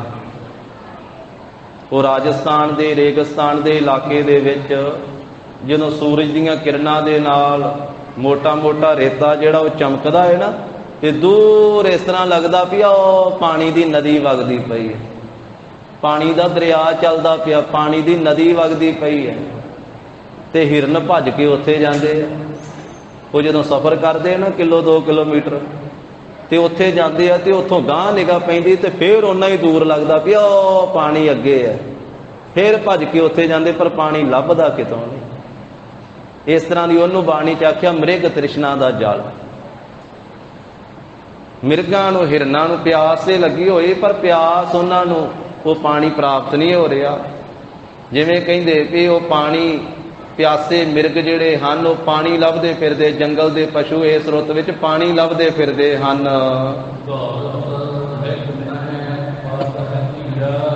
ਦੌੜੀ ਜਾਂਦੇ ਆ ਹਿਰਨ, ਧੀਰਜ ਨਹੀਂ ਪ੍ਰਾਪਤ ਕਰਦੇ, ਪਾਣੀ ਮਿਲਦਾ ਨਹੀਂ, ਪਿਆਸ ਬੜੀ ਲੱਗੀ ਹੋਈ ਆ ਤੇ ਭੱਜੇ ਫਿਰਦੇ ਆ, ਦੌੜੀ ਜਾਂਦੇ ਆ ਤੇ ਮਿਲਦਾ ਨਹੀਂ ਹੈ ਪਾਣੀ ਕਿਸੇ ਵੀ।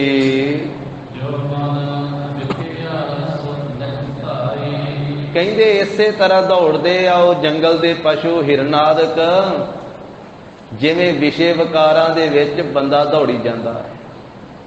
ਜਿਉਂ ਮਨ ਦੇਖੇ ਸੁਖ ਸੁਖਨ ਹਿਤ ਧਾਈ, ਜਿਵੇਂ ਵਿਸ਼ੇ ਵਿਕਾਰਾਂ ਦੇ ਸੁੱਖਾਂ ਦੇ ਵਾਸਤੇ ਇਹ ਮਨੁੱਖ ਦਾ ਮਨ ਦੌੜਦਾ ਨਾ, ਇਹ ਚਾਹੁੰਦਾ ਵਾ ਵੀ ਮੈਨੂੰ ਵਿਸ਼ਿਆਂ ਵਿੱਚੋਂ ਸੁੱਖ ਮਿਲ ਜਾਣਾ, ਪਰ ਵਿਸ਼ਿਆਂ ਵਿੱਚੋਂ ਸੁੱਖ ਨਹੀਂ ਮਿਲਦਾ। ਵਿਸ਼ੇ ਵਿਕਾਰਾਂ ਵਿੱਚੋਂ ਰੋਗ ਮਿਲਦਾ ਹੈ, ਦੁੱਖ ਮਿਲਦਾ ਹੈ, ਰੱਜ ਨਹੀਂ ਪ੍ਰਾਪਤ ਹੁੰਦਾ। ਵਿਸ਼ਈ ਮਨੁੱਖ ਜਿਹੜਾ ਹੈ ਉਹਨੂੰ ਤ੍ਰਿਪਤੀ ਨਹੀਂ ਆਉਂਦੀ ਹੈ, ਰੋਗੀ ਤਾਂ ਹੋ ਜਾਂਦਾ ਹੈ। ਕਿਉਂਕਿ ਮਹਾਰਾਜ ਨੇ ਬਾਣੀ 'ਚ ਕਹਿ ਦਿੱਤਾ, ਭੋਗੰ ਤਾਂ ਰੋਗੰ। ਗਰੀਬ ਨਵਾਜ ਸਾਹਿਬ ਕਹਿੰਦੇ, ਵਾਹ ਬਾਬਾ ਜੀ, ਭੋਗੰ ਤਾਂ ਰੋਗੰ। ਫੌਜਾਂ ਆ ਗਈਆਂ, ਇਹ ਭੋਗੰ ਤਾਂ ਰੋਗੰ। ਸੋ ਭੋਗ, ਗਰੀਬ ਨਵਾਜ ਸੱਚੇ ਪਾਤਸ਼ਾਹ ਨੇ ਆਖਿਆ ਵੀ ਜਿੰਨੇ ਜੀ ਭੋਗ ਭੋਗਦਾ ਹੈ ਉਹਨੇ ਰੋਗ ਚਿੰਬੜਦੇ ਇਸ ਨੂੰ, ਰੋਗ। ਵਿਸ਼ੇ ਵਿਕਾਰਾਂ ਵਿੱਚੋਂ ਤ੍ਰਿਪਤੀ ਨਹੀਂ, ਰੱਜ ਨਹੀਂ ਪ੍ਰਾਪਤ ਹੁੰਦਾ। ਇਸ ਤਰ੍ਹਾਂ ਜਿਹੜੇ ਮਿਰਗ ਹਨ ਉਹ ਪਾਣੀ ਵਾਸਤੇ ਦੌੜਦੇ, ਉਹਨਾਂ ਨੂੰ ਧੀਰਜ ਨਹੀਂ ਆਉਂਦੇ। ਜਿਵੇਂ ਮਨੁੱਖ ਦਾ ਮਨ ਵਿਸ਼ੇ ਵਿਕਾਰਾਂ ਦੇ ਵਿੱਚ ਦੌੜਦਾ ਹੈ ਤੇ ਸੁੱਖ ਭਾਲਦਾ, ਪਰ ਸੁੱਖ ਮਿਲਦਾ ਨਹੀਂ। ਨਾ ਤੇ ਤ੍ਰਿਪਤੀ ਹੁੰਦੀ ਹੈ ਤੇ ਨਾ ਟਿਕਾਅ ਪ੍ਰਾਪਤ ਹੁੰਦਾ ਹੈ। ਜਿੰਨਾ ਮਨੁੱਖ ਵਿਸ਼ਈ ਹੈ ਓਨਾ ਟਿਕ ਕੇ ਬਹਿ ਨਹੀਂ ਸਕਦਾ, ਓਨਾ ਚੰਚਲ ਹੋਵੇਗਾ। ਜਿੰਨਾ ਵਿਕਾਰੀ ਓਨਾ ਚੰਚਲ, ਓਨੀ ਭੱਜ ਦੌੜ ਜਾਦੀ। ਨਾ ਹੱਥ ਖਲੋਣਗੇ, ਨਾ ਪੈਰ ਖਲੋਣਗੇ, ਨਾ ਅੱਖਾਂ ਖਲੋਣਗੀਆਂ, ਸਰੀਰ ਦਾ ਅੰਗ ਵੀ ਨਹੀਂ ਖਲੋਣਗੇ। ਮਨ ਨੇ ਤਾਂ ਖਲੋਣਾ ਹੀ ਕੀ ਹੈ, ਮਨ ਤਾਂ ਭੱਜਿਆ ਹੀ ਫਿਰਦਾ।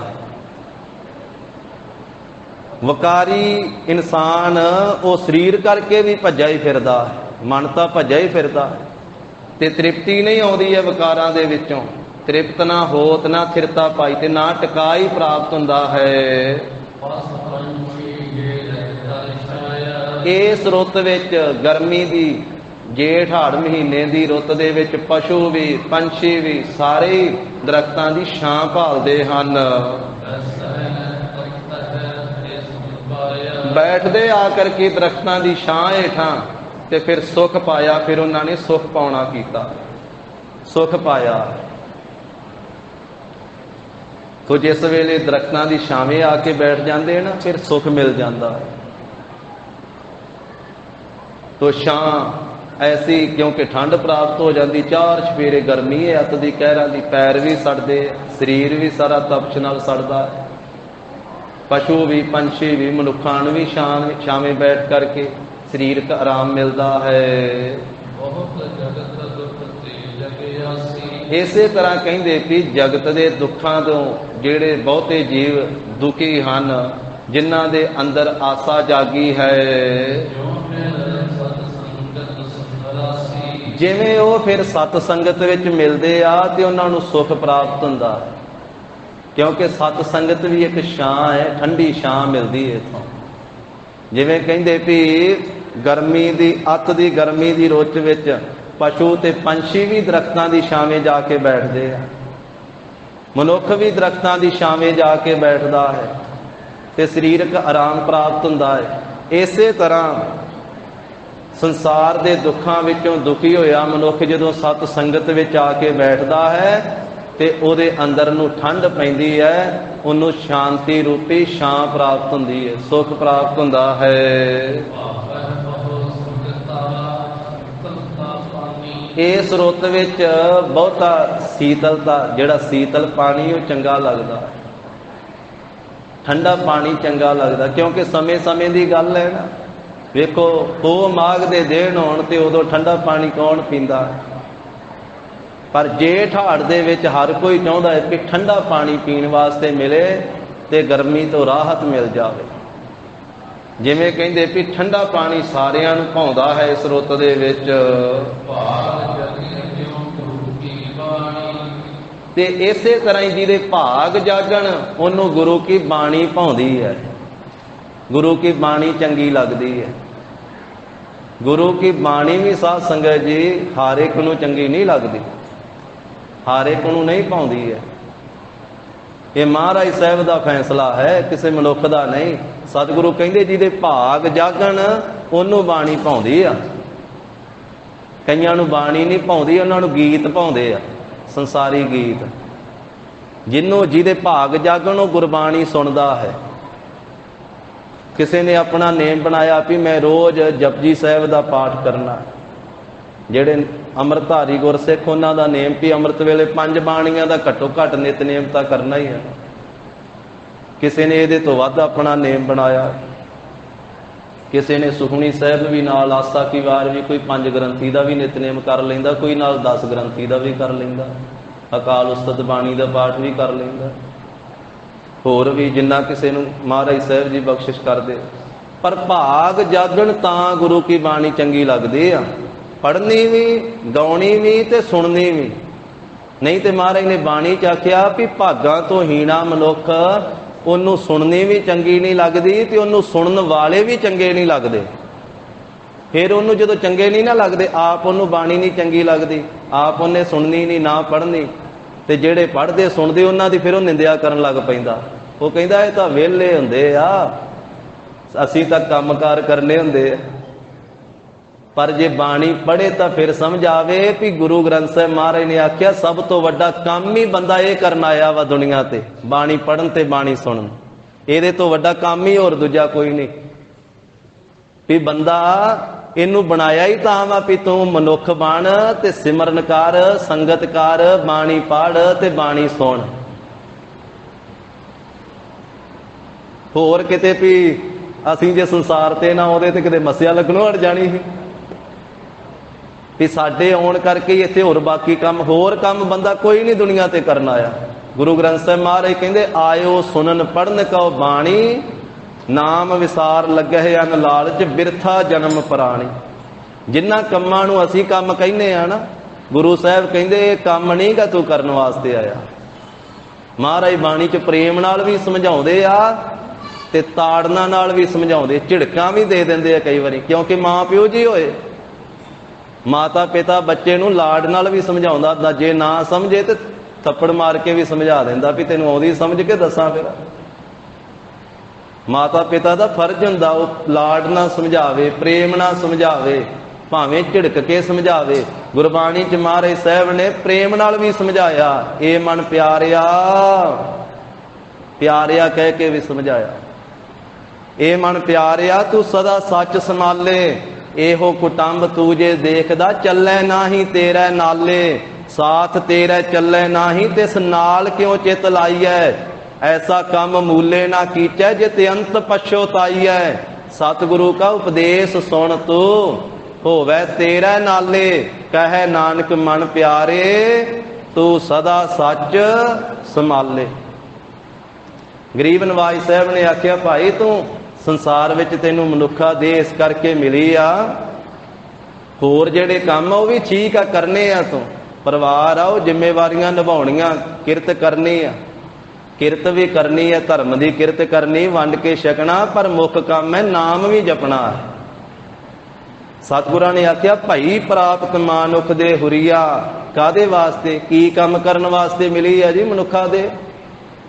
महाराज कहते भाई प्राप्त मानुख दे हुरिया, गोबिंद मिलन की यह तेरी बरिया, अवर काज तेरा किते ना काम। देखो कोई कसर छड्डी महाराज साहब ने, सुखैन बचन। महाराज कहते अवर काज, नाम जपन तो बिना, संगत करन तो बिना, बाणी पढ़न तो बिना, जेड़े जेड़े तू होर जिन्हां नूं तू आख्या ना मेरे आ मुख काम, महाराज कहते वो अवर काज वा। अवर काज तेरा किते ना काम, मिल साध संगत ਭਜ ਕੇਵਲ ਨਾਮ। ਸਾਧ ਸੰਗਤ ਵਿੱਚ ਮਿਲ ਕਰਕੇ ਕੇਵਲ ਨਾਮ ਦਾ ਭਜਨ ਕਰਿਆ ਕਰ। ਇਹ ਸਮਾਂ ਤੇਰਾ ਲੇਖੇ ਵਿੱਚ ਹੈ, ਇਹ ਕਿਸੇ ਹਿਸਾਬ ਕਿਤਾਬ ਵਿੱਚ ਹੈ, ਗਿਣਤੀ ਮਿਣਤੀ ਦੇ ਵਿੱਚ ਹੈ।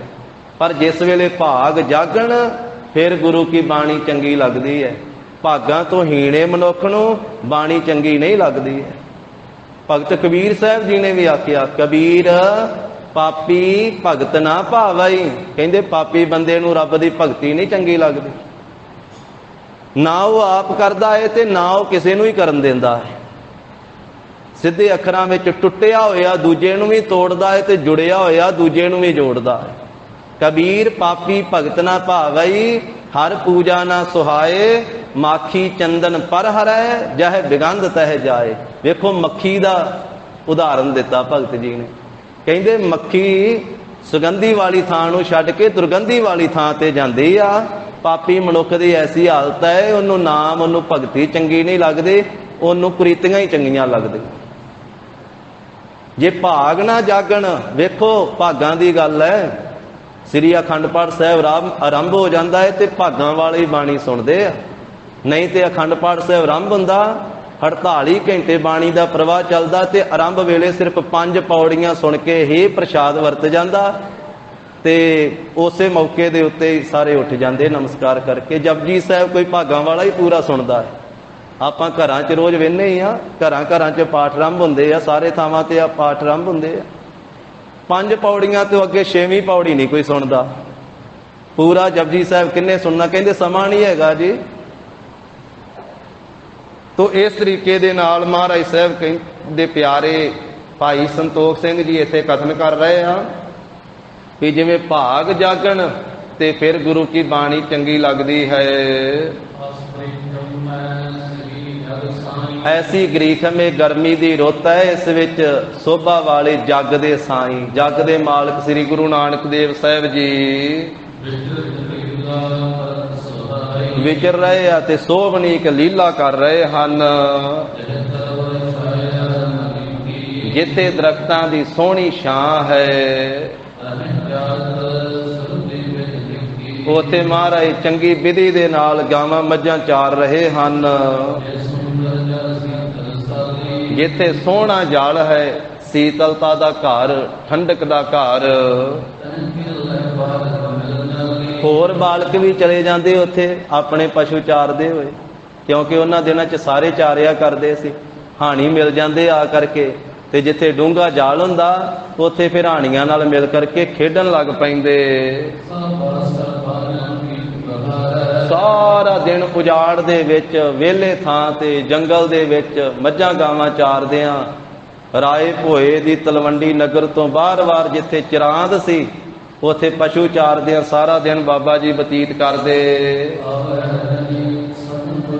ਜਦੋਂ ਸ਼ਾਮਾਂ ਪੈ ਜਾਂਦੀਆਂ ਤੇ ਆਪਣੇ ਮਾਲ ਨੂੰ ਲੈ ਕਰਕੇ ਫਿਰ ਆਉਂਦੇ ਆ, ਪਸ਼ੂਆਂ ਨੂੰ ਲੈ ਕਰਕੇ ਵਾਪਸ ਘਰੇ ਆਉਂਦੇ ਤੇ ਰਾਤ ਨੂੰ ਘਰੇ ਪਹੁੰਚ ਕੇ ਸ਼ਾਮਾਂ ਨੂੰ ਰਾਤ ਸਾਰੀ ਆਪਣੇ ਘਰ ਵਿੱਚ ਬਤੀਤ ਕਰਦੇ। ਜਦੋਂ ਸ਼ਾਮਾਂ ਨੂੰ ਘਰੇ ਆਉਂਦੇ ਨਾ, ਗਾਵਾਂ ਮੱਝਾਂ ਦੇ ਪੈਰਾਂ ਦੇ ਨਾਲ, ਖੁਰਾਂ ਦੇ ਨਾਲ ਉੱਡ ਉੱਡ ਕੇ ਧੂੜ ਜਿਹੜੀ ਹੈ ਉਹ ਸਾਰੀ ਚਿਹਰੇ ਤੇ ਸਰੀਰ ਤੇ ਪਈ ਹੁੰਦੀ ਬਾਬਾ ਜੀ ਦੇ। ਸਰੀਰ ਧੂੜ ਦੇ ਨਾਲ ਲੱਥ-ਪੱਥ ਹੋਇਆ ਹੁੰਦਾ। ਉਹ ਚਿਹਰੇ ਉੱਤੇ ਧੂੜ ਇਸ ਤਰ੍ਹਾਂ ਸੋਭਦੇ, ਭਾਈ ਸਾਹਿਬ ਕਹਿੰਦੇ ਜਿਵੇਂ ਕਵਲ ਫੁੱਲ ਦੇ ਉੱਤੇ ਮਕਰੰਦ ਰਸ ਧੂੜੀ ਸੋਭਦੀ ਹੈ। ਉਹ ਕਵਲ ਫੁੱਲਾਂ ਉੱਤੇ ਇੱਕ ਧੂੜਾ ਜਿਹਾ ਹੁੰਦਾ ਹੈ ਪੀਲੇ ਜਿਹੇ ਰੰਗ ਦਾ, ਜਿਵੇਂ ਕਹਿੰਦੇ ਉਹ ਸੋਭਦਾ, ਇਸ ਤਰ੍ਹਾਂ ਮਹਾਰਾਜ ਦੇ ਚਿਹਰੇ ਦੇ ਉੱਤੇ, ਕਮਲ ਫੁੱਲ ਮੁਖੜੇ ਦੇ ਉੱਤੇ ਧੂੜੀ ਸੋਭਦੀ ਹੈ। ਧੰਨ ਮਾਂ ਤ੍ਰਿਪਤਾ ਜੀ, ਧੰਨ ਮਾਤਾ ਤ੍ਰਿਪਤਾ ਜੀ ਆਪਣੇ ਲਾਲ ਸ੍ਰੀ ਨਾਨਕ ਜੀ ਨੂੰ ਜਦੋਂ ਪਸ਼ੂ ਚਾਰ ਕੇ ਆਉਂਦੇ ਨਾ ਸ਼ਾਮਾਂ ਨੂੰ ਘਰ ਵਿੱਚ, ਤੇ ਆਪਣੀ ਗੋਦੀ ਵਿੱਚ ਬਿਠਾ ਕੇ ਤੇ ਚਿਹਰਾ ਪੂੰਝਦੇ, ਪਹਿਲਾਂ ਚਿਹਰਾ ਸਾਫ਼ ਕਰਦੇ ਹਨ ਤੇ ਚਿਹਰੇ ਨੂੰ ਪੂੰਝ ਕਰਕੇ ਬੜਾ ਹਿੱਤ ਲਾ ਕੇ ਵੇਖਦੇ ਮਾਤਾ ਜੀ। ਤੇ ਫਿਰ ਬੜੇ ਪਿਆਰੇ ਬਚਨਾਂ ਦੇ ਨਾਲ ਬੋਲਦੇ ਮਾਤਾ ਜੀ, ਲਾਡ ਲਡਾਉਂਦੇ, ਦੁਲਾਰਦੇ ਆਪਣੇ ਸਾਹਿਬਜ਼ਾਦੇ ਨੂੰ। ਮਾਤਾ ਜੀ ਕਹਿੰਦੇ ਪੁੱਤਰ ਹੁਣ ਤੂੰ ਨਾ ਲੈ ਕੇ ਜਾਇਆ ਕਰ ਪਸ਼ੂ, ਹੁਣ ਤੂੰ ਨਾ ਮੱਝਾਂ ਗਾਵਾਂ ਚਾਰਨ ਜਾਇਆ ਕਰ ਜੰਗਲ ਦੇ ਵਿੱਚ। ਆ ਵੇਖਾਂ ਮੇਰੇ ਪੁੱਤਰ ਦੇ ਸਰੀਰ ਉੱਤੇ ਧੁੱਪ ਲੱਗ ਕੇ ਤੇ ਸਰੀਰ ਦਾ ਰੰਗ ਹੀ ਬਦਲ ਗਿਆ। ਕਿਉਂਕਿ ਜੇਠ ਹਾੜ ਦੇ ਵਿੱਚ ਜਿਨ੍ਹਾਂ ਮੱਝਾਂ ਚਾਰੀਆਂ ਨੇ ਉਹਨਾਂ ਨੂੰ ਪਤਾ, ਜਿਨ੍ਹਾਂ ਨੇ ਬਾਹਰ ਵਿਚਰਨਾ ਕੀਤਾ ਉਹਨਾਂ ਨੂੰ ਪਤਾ ਵਾ ਵੀ ਸਾਰਾ ਦਿਨ ਜੇ ਉਹ ਪਸ਼ੂਆਂ ਨੂੰ ਚਾਰਨਾ ਤੇ ਫਿਰ ਧੁੱਪ ਰਹਿ ਕੇ ਤੇ ਰੰਗ ਕਾਲਾ ਹੋ ਹੀ ਜਾਂਦਾ। ਧੁੱਪੇ ਕੋਈ ਵੀ ਕੰਮ ਕਰਦਾ ਹੈ ਰੰਗ ਤੇ ਉੱਤੇ ਫਿਰ ਫਰਕ ਤੇ ਪੈਂਦਾ ਹੀ ਹੈ ਨਾ। ਗਰਮੀ ਦੇ ਵਿੱਚ ਖਲੋਣਾ, ਬਾਹਰ ਰਹਿਣਾ। ਮਾਤਾ ਜੀ ਕਹਿੰਦੇ ਮੇਰੇ ਪੁੱਤਰ ਨੂੰ ਧੁੱਪ ਲੱਗ ਕੇ ਤੇ ਆਤਪ ਲੱਗੀ ਅੰਕ ਕੇ ਸੰਗਾ, ਸਾਰੇ ਅੰਗਾਂ ਤੇ ਸਾਰੇ ਸਰੀਰ ਦੇ ਉੱਤੇ ਆ ਧੁੱਪ ਲੱਗੀ ਹੋਈ ਹੈ। ਕਿੰਨਾ ਸੋਹਣਾ ਰੰਗ ਸੀ ਮੇਰੇ ਪੁੱਤਰ ਦਾ ਤੇ ਕੋਝਾ ਜਿਹਾ ਰੰਗ ਹੋ ਗਿਆ ਹੈ, ਰੰਗ ਕਾਲਾ ਹੋ ਗਿਆ ਹੈ, ਰੰਗ ਵਿੱਚ ਤਬਦੀਲੀ ਆ ਗਈ ਹੈ।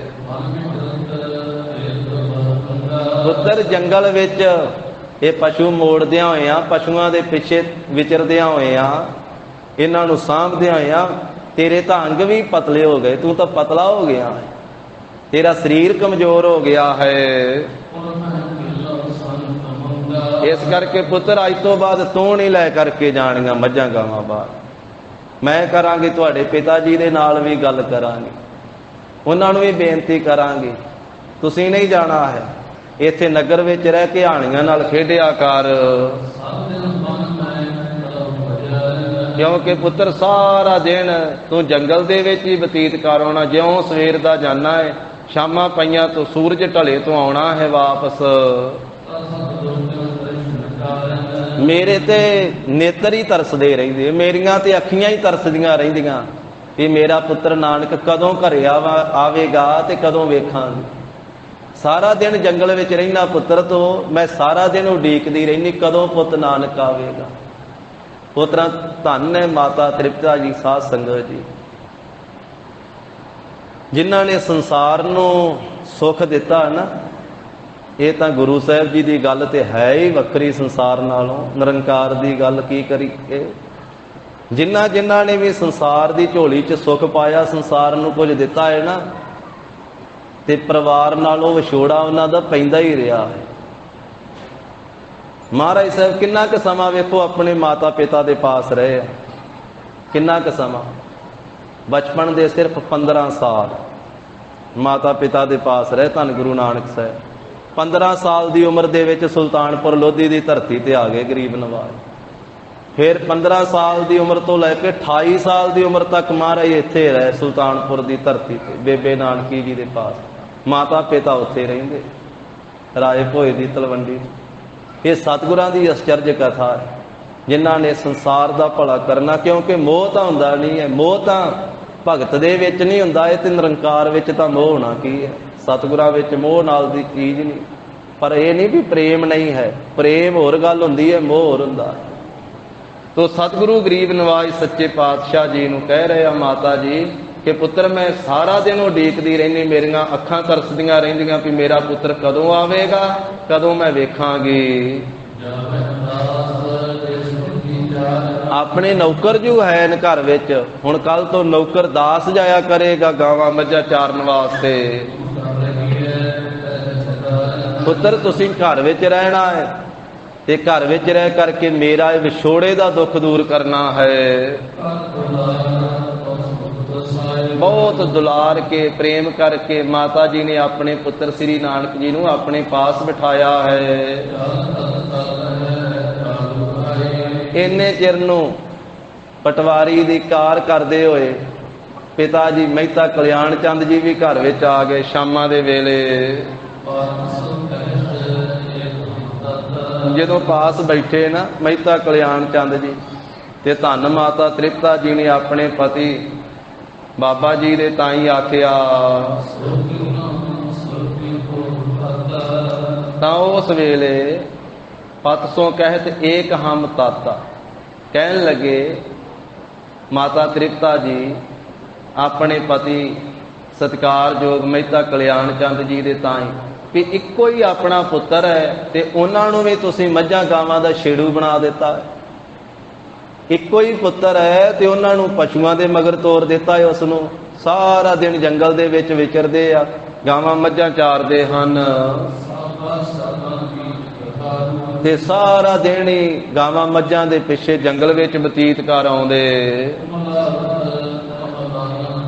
ਵੇਖੋ ਆਪਣਾ ਇੱਕੋ ਹੀ ਪੁੱਤਰ ਵਾ ਤੇ ਉਹਦਾ ਕਿੱਡਾ ਸੋਹਣਾ ਮੁਖੜਾ ਹੈ, ਕਮਲ ਫੁੱਲ ਵਰਗਾ, ਤੇ ਧੁੱਪੇ ਇੰਨੀ ਗਰਮੀ ਦੇ ਵਿੱਚ ਸਵੇਰ ਤੋਂ ਲੈ ਕੇ ਸ਼ਾਮ ਤੀਕ ਪਸ਼ੂ ਚਾਰਦਿਆਂ ਹੋਇਆਂ ਕਮਲ ਫੁੱਲ ਵਰਗਾ ਜਿਹੜਾ ਮੁਖੜਾ ਹੈ ਉਹ ਕੁਮਲਾ ਜਾਂਦਾ ਹੈ, ਉਹ ਮੁਰਝਾ ਜਾਂਦਾ ਹੈ ਧੁੱਪ ਦੇ ਨਾਲ।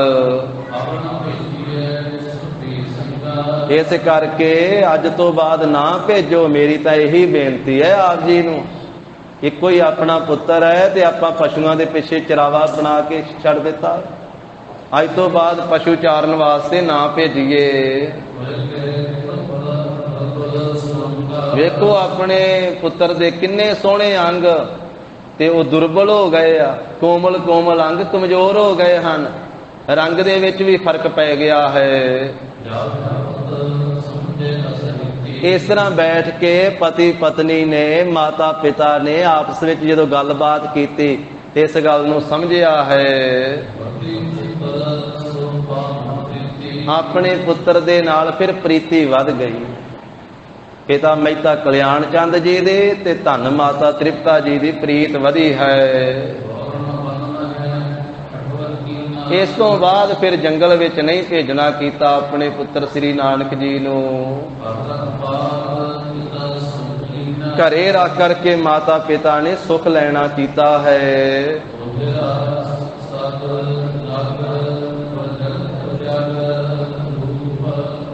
ਸੁਖ ਸਾਗਰ ਜੋ ਸੁੱਖਾਂ ਦੇ ਸਮੁੰਦਰ ਆ, ਨਾਗਰ ਗੁਰੂ ਐਸੇ ਗਰੀਬ ਨਵਾਜ ਸਤਿਗੁਰੂ, ਨਾਗਰ ਜੋ ਚਤੁਰ ਹਨ ਸਿਆਣੇ ਸਤਿਗੁਰੂ, ਜਗਤ ਉਜਾਗਰ ਰੂਪ, ਜਿਨ੍ਹਾਂ ਦਾ ਸੋਹਣਾ ਰੂਪ ਸਾਰੇ ਜਗਤ ਵਿੱਚ ਉਜਾਗਰ ਹੈ, ਪ੍ਰਗਟ ਹੈ।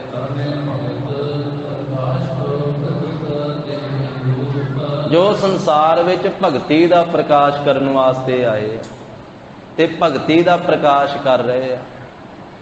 ਮਹਾਰਾਜ ਸਾਹਿਬ ਜੀ ਨੇ ਜੀਵਾਂ ਦੇ ਹਿਰਦਿਆਂ ਵਿੱਚ ਭਗਤੀ ਦਾ ਪ੍ਰਕਾਸ਼ ਕਰਨਾ, ਭਗਤੀ ਦਾ ਚਾਨਣਾ ਕਰਨਾ, ਭਗਤੀ ਪ੍ਰਗਟ ਕਰਨ ਵਾਸਤੇ ਆਏ ਆ ਮਹਾਰਾਜ ਸੰਸਾਰ ਤੇ। ਕਰਨੇ ਭਗਤ ਪ੍ਰਕਾਸ਼ ਕੋ ਬ੍ਰਿਧਤ ਦੇਹ ਅਨੂਪ, ਐਸੇ ਸਤਿਗੁਰੂ ਸ੍ਰੀ ਗੁਰੂ ਨਾਨਕ ਦੇਵ ਸਾਹਿਬ ਮਹਾਰਾਜ ਜੀ ਦੀ ਸੋਹਣੀ ਦੇਹ, ਸੋਹਣਾ ਸਰੀਰ, ਜਿਸ ਸੋਹਣੇ ਸਰੀਰ ਦੀ ਉਪਮਾ ਹੀ ਨਹੀਂ ਕੀਤੀ ਜਾ ਸਕਦੀ, ਇੰਨੀ ਬੇਅੰਤ ਉਪਮਾ ਵਾਲਾ ਹੈ। ਬੇਅੰਤ ਉਪਮਾ ਵਾਲਾ ਸੋਹਣਾ ਸੁੰਦਰ ਸਰੀਰ ਮਹਾਰਾਜ ਜੀ ਦਾ ਦਿਨ ਪ੍ਰਤੀ ਦਿਨ ਵੱਧ ਰਿਹਾ ਹੈ। ਸਰੀਰ ਕਾਰਬਲਾ ਕਰਕੇ ਮਹਾਰਾਜ ਵੱਡੇ ਹੋ ਰਹੇ ਆ, ਸਰੀਰ ਵੀ ਗੁਰੂ ਸਾਹਿਬ ਜੀ ਦਾ ਵੱਡਾ ਹੋ ਰਿਹਾ। ਇੱਥੇ ਸਾਧ ਸੰਗਤ ਜੀ ਅਧਿਆਏ ਦੀ ਸਮਾਪਤੀ ਹੈ। ਰਹਿੰਦੇ 2-4 ਮਿੰਟ ਆਪਾਂ ਵਾਹਿਗੁਰੂ ਗੁਰਮੰਤਰ ਦੇ ਵਿੱਚ ਚਿੱਤ ਜੋੜੀਏ। ਸਭ ਮਾਈ ਭਾਈ ਰਸਨਾ ਪਵਿੱਤਰ ਕਰੋ। ਬਾਹਰ ਮੀਂਹ ਪੈ ਰਿਹਾ ਹੈ, ਮੀਂਹ ਵਿੱਚ ਜਾਇਆ ਤੇ ਜਾਣਾ ਨਹੀਂ, ਇਸ ਕਰਕੇ ਸਾਰੇ ਪ੍ਰੇਮ ਦੇ ਨਾਲ ਰਸਨਾ ਪਵਿੱਤਰ ਕਰੋ ਜੀ। ਵਾਹਿਗੁਰੂ ਵਾਹਿਗੁਰੂ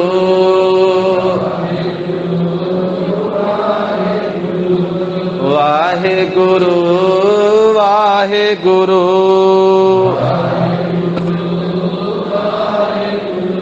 ਵਾਹਿਗੁਰੂ ਵਾਹਿਗੁਰੂ ਵਾਹਿਗੁਰੂ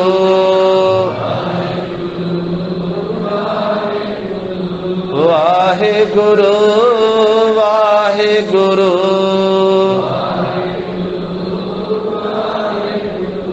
ਵਾਹਿਗੁਰੂ ਵਾਹਿਗੁਰੂ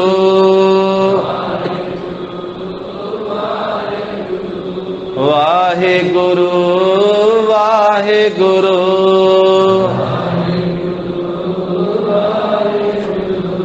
ਵਾਹਿਗੁਰੂ ਵਾਹਿਗੁਰੂ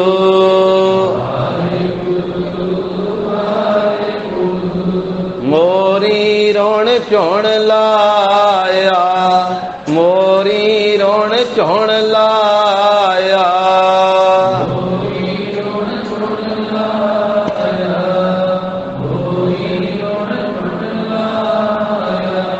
ਭੈਣੇ ਸਾਵਣ ਆਇਆ, ਭੈਣੇ ਸਾਵਣ ਆਇਆ,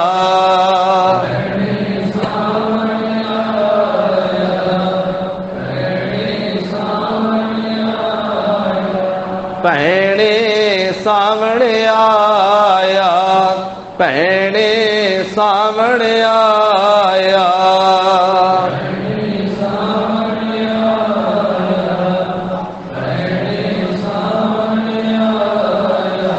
ਵਾਹਿਗੁਰੂ ਵਾਹਿਗੁਰੂ ਵਾਹਿਗੁਰੂ ਵਾਹਿਗੁਰੂ।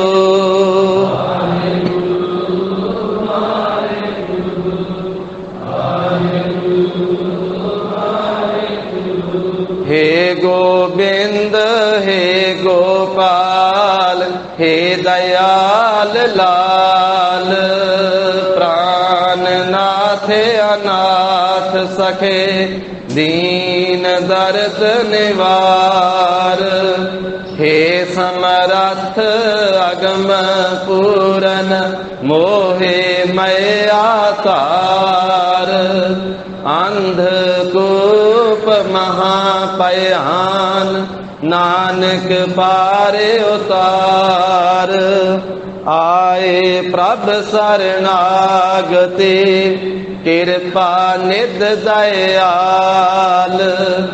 एक अक्षर हर मन बसत नानक होत निहाल। कथा निता प्रत होत है सुन हो सिंह सुजान। नानक गुर गोविंद सिंह जी सदा करे कल्याण।